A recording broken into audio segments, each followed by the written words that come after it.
Donc bonjour, lors de la précédente leçon, nous avons travaillé sur la notion d'habiter. Donc habiter est une notion complexe en géographie, une idée complexe. Habiter ne signifie pas seulement être sur la Terre, mais faire avec l'espace, c'est-à-dire comment on s'approprie un espace, un territoire pour des raisons diverses et variées.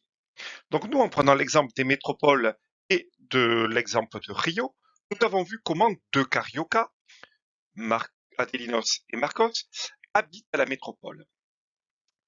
Donc, les deux ont des conditions de vie très différentes, de résidence, d'activité, de déplacement, comme on le voit sur les images ici. Hein. Les déplacements à l'intérieur de la résidence, du lieu de résidence d'Adilinos, sont extrêmement complexes, des routes mal entretenues, vétustes, étroites, peu empruntées, une résidence dans ce qu'on appelle des bidonvilles. À l'opposé, Marcos, lui, habite dans un quartier résidentiel avec des routes tout à fait entretenu qu'il peut pratiquer au quotidien. Là aussi, on avait vu que les loisirs et les activités sont différentes de l'un à l'autre. Donc les deux s'approprient pas la ville, n'habitent pas la ville de la même manière. Donc, par cet exemple, nous avons aussi enclenché la notion de l'habiter avec la notion de cohabiter. Nous remarquons que les deux habitants, les deux Carioca, eh bien, partagent un même espace. Somme toute, les deux quartiers, celui d'Adelinos et celui de Marcos, sont somme toute assez proches. Donc, ils cohabitent dans un même espace, mais ils n'habitent pas la ville de la même manière comme nous l'avons vu. Donc, ainsi, nous avons pu mettre en pratique, mettre en lumière certaines inégalités qui existent dans les métropoles. Et nous avons pu aussi activer les 4 thèmes que l'on retrouvera de l'habiter avec résider, avoir des activités, cohabiter et se déplacer. Donc aujourd'hui, nous allons travailler sur une autre métropole, la métropole de New York, en nous demandant comment les New-Yorkais s'approprient-ils, habitent-ils une métropole énorme de plus de 20 millions d'habitants. La question c'est comment s'approprier un espace aussi peuplé, comment habiter dans un espace aussi peuplé. Donc pour New York, nous allons devoir localiser et situer cette métropole. Donc là, sur une carte ici, mais de manière un petit peu plus complexe, en écrivant, en rédigeant. Donc on va activer la deux notions, la notion de localiser et de situer. Localiser, c'est dire où ça se situe, se trouve. Alors que situer, c'est indiquer où se trouve un lieu en utilisant des repères géographiques. En clair, on explique où se trouve ce lieu. Donc deux notions pas forcément différentes, mais complémentaires. Donc, ce qui pourrait nous donner pour New York, eh bien, New York est une métropole de l'hémisphère nord, située sur le continent américain, au nord-est des États-Unis d'Amérique, au bord de l'océan Atlantique. Donc là, j'ai à la fois utilisé la notion de localiser et de situer, puisque j'ai dit où ça se trouvait, mais j'ai aussi intégré des repères géographiques bien connus, hémisphère nord, continent, les points cardinaux avec nord-est et un autre repère, le repère de l'océan Atlantique. Donc maintenant, si on rentre dans le vif du sujet en activant le premier élément de l'habiter, qui est le résider. Pour cela, nous allons prendre un graphique qui est sur votre livre à la page 202, ici, et nous allons travailler sur la compétence comprendre un document presque, j'allais dire, mathématique, un graphique qui va nous donner des indications sur le résider pour la métropole de New York. Alors regardons comment ce graphique est construit. Donc tout d'abord, il y a sur l'axe vertical, ce que l'on appelle en mathématiques les ordonnées, vous avez des chiffres qui représentent les millions d'habitants de la métropole de New York. Le chiffre, la ligne, pardon, horizontale, elle se nomme les abscisses et elle représente les années ici qui sont matérialisées. Très bien. Donc, que peut-on faire avec ça? Eh bien, avec ça, ça va nous donner, du coup, entre les ordonnées et les abscisses, avec l'évolution des années, eh bien, on le voit, le titre du graphique prend tout son sens, l'évolution de la population de New York. Donc, on va voir l'évolution du nombre d'habitants en suivant la ligne des abscisses, sur le grand XXe siècle, à partir de 1900 et jusqu'au début des années 2010. Alors maintenant, intéressons-nous au contenu de ce graphique avec du vocabulaire à maîtriser. Donc tout d'abord, vous avez le terme agglomération qui est extrêmement important en géographie. On vous indique ici que l'agglomération, c'est la ville plus la banlieue. C'est-à-dire, si on regarde sur cette petite carte, eh bien la ville plus la banlieue, c'est le centre-ville ici, avec Manhattan, mais les quartiers un petit peu périphériques, et la banlieue, c'est tout ce qu'il y a autour. Ici, si vous voulez, c'est ce qui représente New York City, le panneau entrée-sortie New York, et là, plein de petites communes qui sont autour, qui sont greffées au centre-ville de New York, et qui composent ce qu'on appelle l'agglomération. Donc, comment lire cette agglomération? Donc là, on va utiliser le graphique pour avoir le nombre d'habitants, c'est ce qu'on recherche pour cette agglomération. Alors pour simplifier, on va prendre le nombre d'habitants pour l'année 2012 pour l'agglomération, c'est-à-dire tout cet espace ici, hein, la ville plus, vous voyez toutes les petites, ça aux États-Unis des communes, mais les villes, petites villes ou moyennes villes qui sont autour de New York.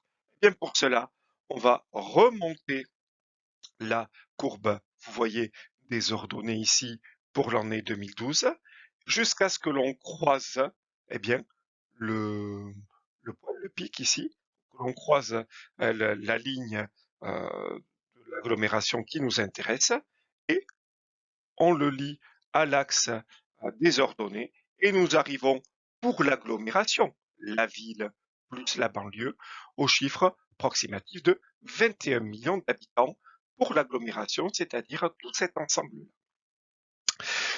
Si on va un petit peu plus loin, pour la ville maintenant, c'est-à-dire l'espace qui est uniquement ici, ben, même procédé. Pour 2012, on remonte jusqu'à ce que l'on croise la ligne qui nous intéresse et on arrive à peu près au chiffre de 7 millions d'habitants. Donc 7 millions d'habitants pour uniquement la ville de New York. Alors dès lors, il va falloir faire une petite opération puisque je n'ai toujours pas les chiffres du territoire qui est autour qu'on appelle la banlieue. C'est-à-dire maintenant je veux retrouver ici combien il y a d'habitants en banlieue. Eh bien, si on se laisse un petit peu berner par le graphique, on imagine que c'est ici. Mais non, on l'a dit ici, c'est l'agglomération. Donc là, il faut que je fasse une petite opération assez simple pour avoir le territoire uniquement qui est autour ici. J'exclus la ville de la banlieue. Eh bien, je vais faire très simplement cette petite opération 21 millions moins 7 millions. 21 millions de l'agglomération, ville plus banlieue, moins 7 millions la ville, pour avoir uniquement le chiffre de la banlieue. Et j'arrive, en faisant cette soustraction, à 14 millions d'habitants pour la banlieue de New York. Donc voilà comment on a pu avoir des informations sur les lieux de résidence des habitants de la métropole de New York. Eh bien, si nous récapitulons, nous arrivons à ces chiffres et ces données-là. Nous l'avons vu pour le centre-ville de New York, nous avons la ville de New York, 7 millions d'habitants. Pour la banlieue, nous avons eu le chiffre de 14 millions d'habitants. La banlieue, c'est la ville. Et pour l'ensemble, c'est-à-dire l'agglomération, nous arrivons au chiffre de 22 millions d'habitants. Bon, je reviens un petit peu sur la banlieue, quelque chose qu'on n'avait pas dit et qu'on peut remarquer ici. Vous avez vu que le nombre d'habitants résidant en banlieue n'a cessé de croître depuis environ les années 1900, c'est-à-dire tout au long du XXe et début du XXIe siècle. Nous avons le nombre d'habitants dans ces territoires autour de la ville qui n'a cessé d'augmenter avec un pic que l'on peut observer à partir des années 50, où le nombre de résidents dans la banlieue est monté en flèche. Alors les raisons, on va les voir toutes ici, mais sont diverses et variées. La recherche un petit peu de calme, de tranquillité, de sécurité, mais aussi les tarifs des bâtiments, des immeubles ou des appartements très chers au centre-ville et qui sont un petit peu moins chers en banlieue. Et on a remarqué aussi, je vous le dis, que le nombre d'habitants, vous l'avez vu, augmente en banlieue, mais aussi la banlieue est quelque chose qui s'étale dans l'espace. Voilà. Donc, on va pouvoir là marquer deux mots de vocabulaire, le mot agglomération, le mot banlieue. Donc, j'insiste sur le mot agglomération, il est important. Quand vous allez chercher le nombre d'habitants dans une ville, faites attention si on vous donne le chiffre de l'agglomération de la ville. Vous avez vu, c'est pas seulement une question de vocabulaire, vous avez des grandes différences au niveau des chiffres. Regardez, pour New York, si on prend la ville, on a 7 millions. Si on prend l'agglomération, on est à 21 millions. Donc ça fait ça une sacrée différence et qu'il faut prendre en compte et être du coup précis sur le vocabulaire. Alors, vous savez aussi qu'en géographie, ça on l'avait vu, pour simplifier un petit peu l'organisation de l'espace, on peut réaliser un croquis. Ici, petit croquis de l'agglomération de New York pour nous rendre compte où résident, puisque c'est notre première thématique, où résident les habitants de la ville, de la métropole de New York. Donc, on l'a vu, 7 millions pour la ville qu'on appelle New York City, 14 millions pour la banlieue, ce qui nous fait bien, un total pour l'agglomération, on l'a vu, de 21 millions d'habitants, avec ces hachures-là qui représentent l'agglomération, c'est-à-dire l'ensemble. Autre élément à cartographier, c'est ce qu'on appelle l'étalement urbain. On l'a vu, c'est-à-dire cette banlieue, ces territoires autour de la ville de New York, ne cessent de croître depuis les années, on va dire, et s'accélère depuis les années 1950. Donc, pour représenter cette tendance, cette évolution, une série de petites flèches ici qui montrent que cet espace elle est extensible et ne cesse de s'étendre dans le temps. Très bien. Donc, là aussi, pour terminer avec ce terme résider, les formes d'habitat sont différentes selon le lieu de résidence. Pour le centre-ville, on a plutôt un habitat en immeuble. Ici, le cas du Bronx, avec des immeubles qui ont été rénovés, c'est-à-dire, on a mis un petit coup de frais sur des immeubles et des habitations qui étaient délabrés, puisque le Bronx était un quartier, j'allais dire, un petit peu malfamé, avec très mauvaise réputation. Donc, pour inciter les New-Yorkais à résider dans le centre-ville, eh bien, on a rénové, mis un coup de neuf sur ces bâtiments-là. De façon plus traditionnelle, à Manhattan, des immeubles un petit peu plus anciens ici, qui sont aussi les lieux de résidence typiques du centre-ville d'une grande métropole, et notamment américaine. A contrario, autour, en banlieue, nous avons plutôt ce qu'on appelle des quartiers pavillonnaires dans la banlieue de New York, avec, vous le voyez, des petites maisons avec jardin, certaines piscines ici, des maisons un petit peu uniformes qui se ressemblent avec des avenues qui entrecoupent bien ces différents lieux de résidence. Donc nous l'avons vu aussi, nous allons pouvoir rédiger bien, cette trace écrite ici qui synthétise tous les éléments de la première partie, la partie résidée, avec agglomération, banlieue et centre-ville, et ces quartiers pavillonnaires et ces immeubles aussi de l'agglomération de New York, de la banlieue ou du centre-ville. Donc vous l'avez vu ici, eh bien, la notion de résider nous a permis de voir deux choses. La ville de New York, 8 millions d'habitants ou 7 millions d'habitants, peu importe, avec des immeubles, et la banlieue, environ 14 millions d'habitants, et sur des types d'habitats de quartiers pavillonnaires. Bon, avec les images pour illustrer un petit peu tout ça. Donc, ce qui est intéressant dans ce que l'on vient de faire, c'est que nous avons là aussi pratiqué différents langages. À la fois utilisé le croquis, qui est un langage de la géographie, le schéma, qui peut être aussi un langage intéressant pour synthétiser des données, et le petit paragraphe, ce qu'on appelle la trace écrite ici. Donc, il est intéressant de passer d'un élément à l'autre pour expliquer ou développer un phénomène. Si vous le voyez, le croquis, la trace écrite et le schéma disent d'une forme différente, mais disent exactement les mêmes choses. Donc le deuxième critère de l'habité que je veux activer ici, c'est celui, voilà, vous vous en rappelez, d'avoir des activités. Donc à partir de ces trois images-là, eh bien, essayez de vous suggérer les activités qui existent dans la métropole de New York. Donc à partir de cette première image-là, qui est une image assez connue, où l'on voit des grands buildings ici, eh bien on peut avoir comme élément, comme activité ici, le travail bien sûr, puisque New York, parce qu'on appelle son CBD, c'est-à-dire Central Business District, est un centre, ce qu'on appelle un centre des affaires, où se trouvent différents bureaux, sièges sociaux des plus grandes entreprises du monde. Et entreprises comme on le verra tout à l'heure, Calvin Klein, autres qui ont leur bureau ici, dans le CBD de New York. New York est un grand centre économique mondial avec ses sièges sociaux. Le deuxième élément d'activité que je voulais vous montrer, c'est par l'attrait touristique en quelque sorte. Là, c'était l'attrait économique, l'attrait touristique qu'exerce New York, avec ici Times Square, qui est la principale avenue de New York, où on va retrouver des restaurants, des boutiques, avec les grandes marques de luxe, des cinémas ici. La photo un petit peu ancienne, on voit un cinéma qui affiche le dernier Harry Potter ici, une sorte de Champs-Élysées en quelque sorte new-yorkais, très attractif et très apprécié par les touristes ici. Donc, les activités, se divertir aussi. New York est je le répète, grand centre aussi touristique et culturel, parce que vous avez sur cette avenue-là à Times Square un des plus grands musée d'art moderne du monde avec le MoMA.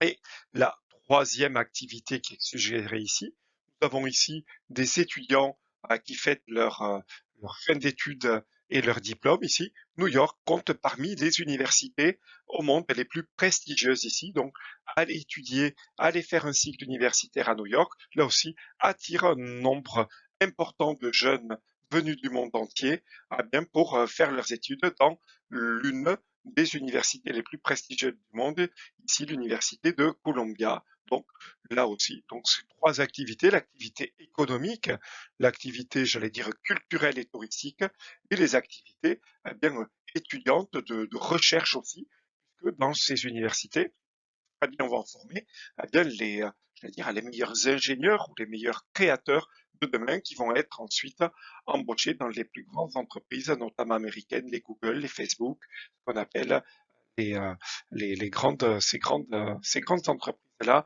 de l'électronique ou de la communication.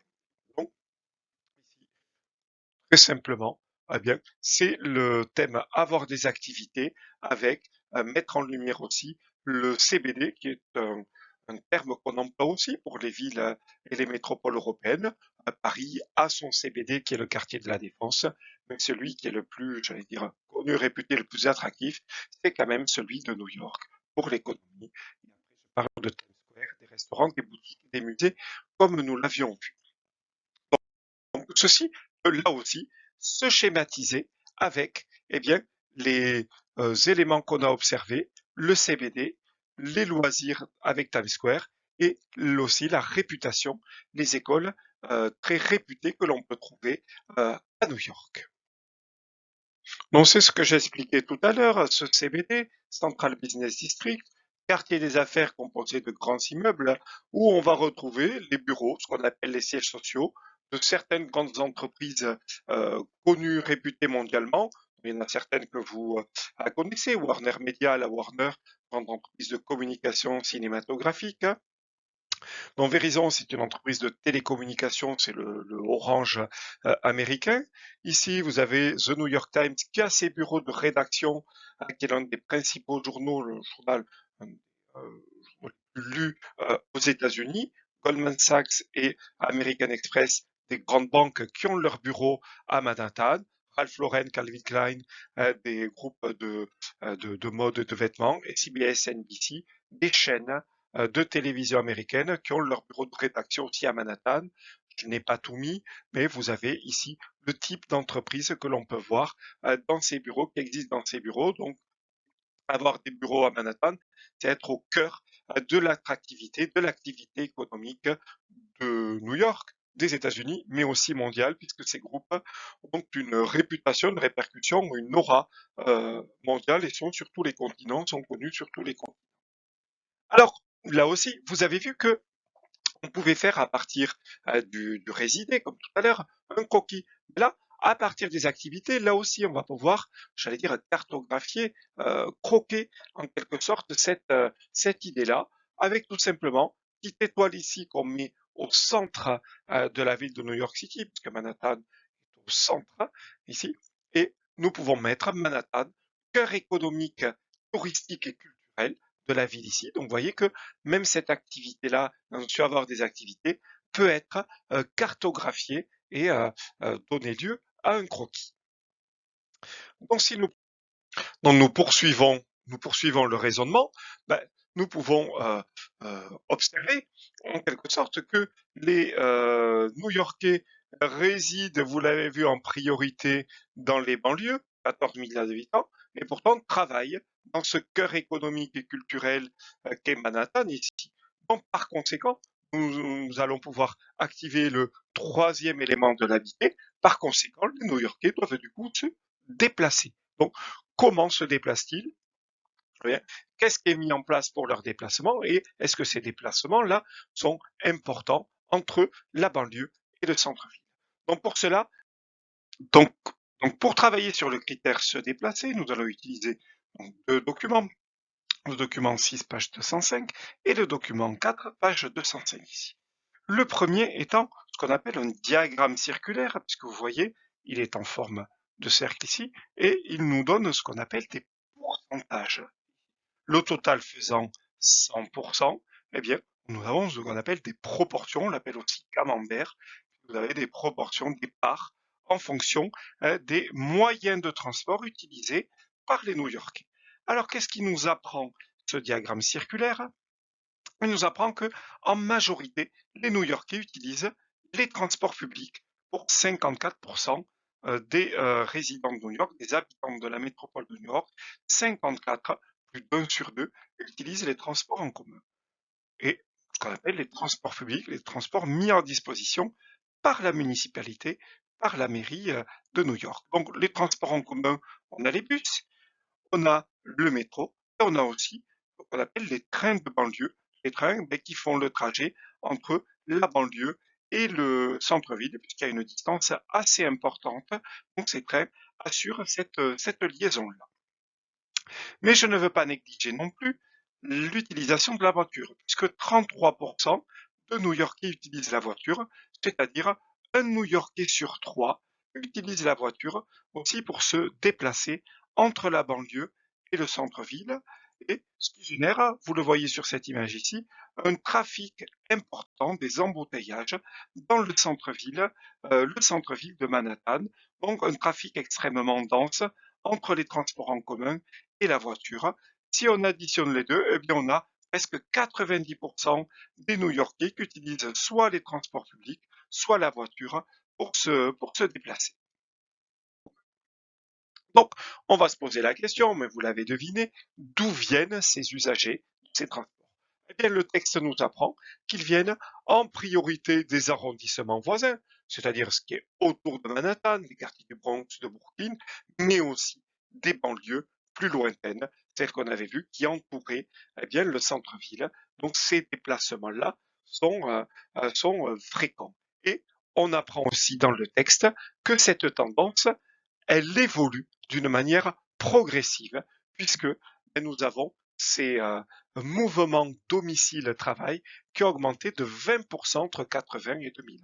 Et ça ne doit pas nous surprendre, puisque nous avons observé que 14 millions d'habitants en banlieue, et ce chiffre ne cesse d'augmenter. Donc forcément, le trafic augmente lui aussi en proportion avec l'augmentation des habitants de la banlieue.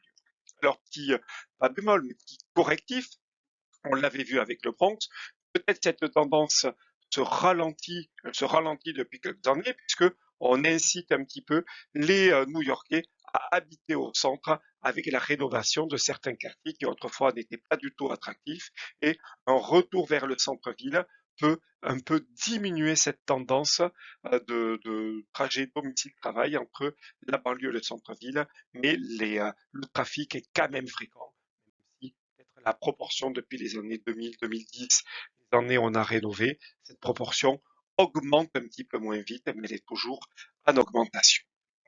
Donc ça aussi, pour ces déplacements-là, ça va pouvoir être cartographié avec tout simplement eh bien, ces flèches ici qui vont nous montrer donc des banlieues un petit peu proches aux banlieues un petit peu plus lointaines, eh bien, ces axes de communication qui sont fréquentés et qui génèrent du trafic ici. Donc, on va pouvoir mettre sur notre croquis en légende migration, domicile, travail. Vous voyez, j'ai joué aussi sur l'épaisseur des flèches pour montrer que cette tendance est quand même assez importante et pas anecdotique du tout et qu'elle vient de tout l'espace de la banlieue. Donc la trace écrite qui découle de ces observations est celle-ci.